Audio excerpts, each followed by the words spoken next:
Dear students, एक example करते हैं। ये मूवमेंट की एक एग्जांपल है। एग्जांपल कुछ इस तरह है। A beam AP has length 6 metre. ये बीम AP है और उसकी लेंथ 6 मीटर है and weight 200 newton. The beam rest in a horizontal position on 2 supports C and D। तो ये 2 सपोर्ट्स हैं, हमारे पास C सपोर्ट है और ये D सपोर्ट है। where AC is 1 meter, AC is 1 meter and DB is 1 meter, DB is 1 meter, D export है, तो ये लेंथ 1 मीटर है, AC लेंथ 1 मीटर है। Two children, Sophie and Tom, each of weight 500 Newton, stand on the beam with Sophie standing twice as far from and B as Tom।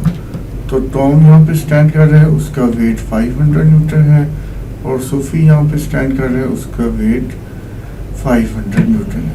ये 2D है, Sophie 2D away है और जो Tom है वो suppose D away. तो double हुआ, Sophie Tom से डबल अवे फ्रॉम D है, तो A को हमने D सपोज किया और दूसरा क्या होगा 2D। The beam remains horizontal and in equilibrium and the magnitude of reaction at D is 3 times the magnitude of reaction at C। C पे जो reaction है उसका 3 times है magnitude of reaction at D। D पे reaction force हमने कहा कि S है और S किसके इक्वल होगा 3R के। By modeling the beam as uniform and the 2 children as particles, find how far Tom is standing from end B। तो टॉम का डिस्टेंस फाइंड आउट करना है, इसको हम सॉल्व करते हैं। लेट टॉम्स डिस्टेंस, ठीक है, टॉम्स डिस्टेंस हमने सपोज करना है। टॉम का डिस्टेंस सपोज D हो गया, तो सोफीज डिस्टेंस फिर आ जाएगा। सोफीज डिस्टेंस क्या हो जाएगा, वो 2D हो जाएगा। ओके, अच्छा, यूनिफॉर्म है, दैट मीन्स कि ये इसका वेट 200 न्यूटन मिडल में लाई करेगी। ये टोटल 6 है, ये 1 है, ये 1 है, गिवन है, तो फिर ये 2 और ये 2 हुआ और ये टोटल लेंथ 6 मीटर है।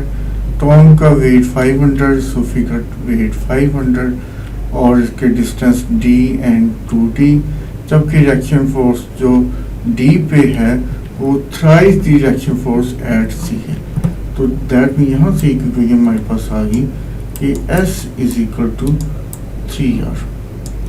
S इक्वल टू 3R, इसको हम इक्वेशन 1 का नेम देते हैं।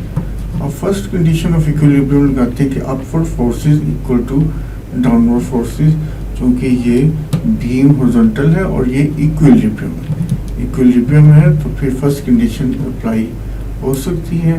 तो upward forces equal to downward forces, that mean R plus S is equal to ये 200 प्लस 500 प्लस 500, तो 200 प्लस 500 प्लस 500, तो ये इक्वल आ जाएगा 1200 के। इसको हम इक्वेशन 2 का नेम दे देते हैं और S हमारे पास 3R है, तो दैट मीन्स के R प्लस 3R, ये 1 को यहाँ पे हमने अप्लाई किया, तो ये हमारे पास आ गया 4R equal to 1200। That means कि R की वैल्यू 300 आ गई। तो इसी तरह S की वैल्यू क्या आ जाएगी, क्योंकि S इक्वल टू 3R है, तो यहाँ पे चाहे आप लिख लें कि S इक्वल टू 3 टाइम 300, तो S हमारे पास 900 आ जाएगा। S हमारे पास 900 न्यूटन रिएक्शन फोर्स है, तो इसलिए ये न्यूटन में आ जाएगी। इस तरह हम मोमेंट्स को लगाते हैं। सेकंड कंडीशन ऑफ इक्विलिब्रियम, क्योंकि हमने डिस्टेंस फाइंड आउट करना है, तो मोमेंट अबाउट B ले लेते हैं। मोमेंट अबाउट B हम अप्लाई कर लेते हैं। तो मोमेंट अबाउट B के लिए फिर हम करेंगे कि R फोर्स और S, ठीक है, ये क्लॉकवाइज मोमेंट जनरेट करेंगे, बाकी सारी एंटी क्लॉकवाइज। तो R इंटू 5, तो ये हमारे पास आ जाएगा 5r, r into 5 plus s into 1 equal to 200 times 3, 200 times 3 ये 600 बन जाएगा, प्लस 500 टाइम्स d, क्योंकि एक 500 जो टर्म वाला है उसका डिस्टेंस d है और दूसरे का 2d है, तो 500 टाइम्स 2d, तो ऑल टुगेदर ये 1500d, 1500d प्लस ये 600 equal to 5r plus s। हमने d फाइंड आउट करना है, s हमने फाइंड आउट कर लिया, वो है 900 न्यूटन, r भी फाइंड आउट कर लिया 300 न्यूटन। तो इसकी वैल्यूज अप्लाई करते हैं, ये बन जाएगा हमारे पास r 900 है तो ये आ जाएगा 4500, जबकि s r 300 है, इनफैक्ट ये बन जाएगा 1500, जबकि s की वैल्यू 900 है तो ये बन जाएगा 1500d इक्वल टू 1500 प्लस 900 2400 और 600 उधर जाके माइनस हो जाएगा तो ये बन जाएगा 1800।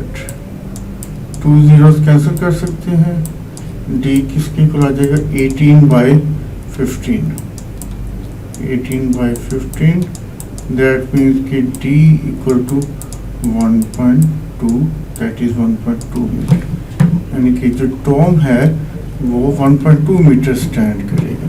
तो यही क्वेश्चन था कि find how far Tom is standing from end B. So Tom is standing 1.2 metre away from B. Thank you.